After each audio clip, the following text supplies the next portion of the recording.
Alright, for numbers 3 and 4, it's more the same thing. They want the x-intercepts, the y-intercepts, and the domain and range. Okay, so for the absolute value one right here, the pretty much they're all straightforward. The x-intercepts are right there at negative 10 and 4, negative 10 and 4. And the y-intercept is right there at negative 4, so that's 0, comma, negative 4. Because remember, the y-intercepts, you got to give it the y value. The x-intercepts, you got to make it the x value. And the domain, interval notation. So again, that's the bars and the brackets, all that stuff.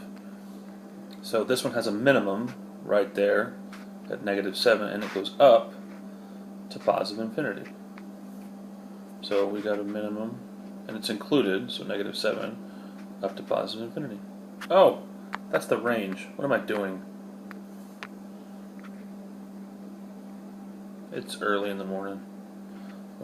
The domain, well, notice how it goes left forever and right forever. Well, that's all real numbers. So we go negative infinity to positive infinity. And you can check your book for that.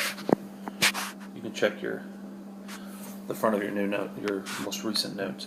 All right, x and y's. Let's see here. X-intercepts and y-intercepts. Oh, wow, this one's nice and pretty, too. Your x-intercepts are all right there. Negative 3, 2, and 7.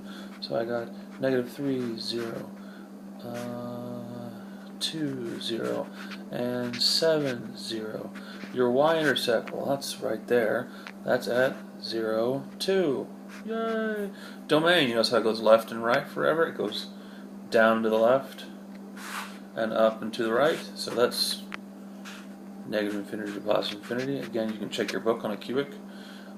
This one goes left forever, and this one goes. It also goes down and up forever. It goes down forever, and it goes up forever. Well, that's your range: negative infinity to positive infinity. This is a cubic, and these are true for all cubics.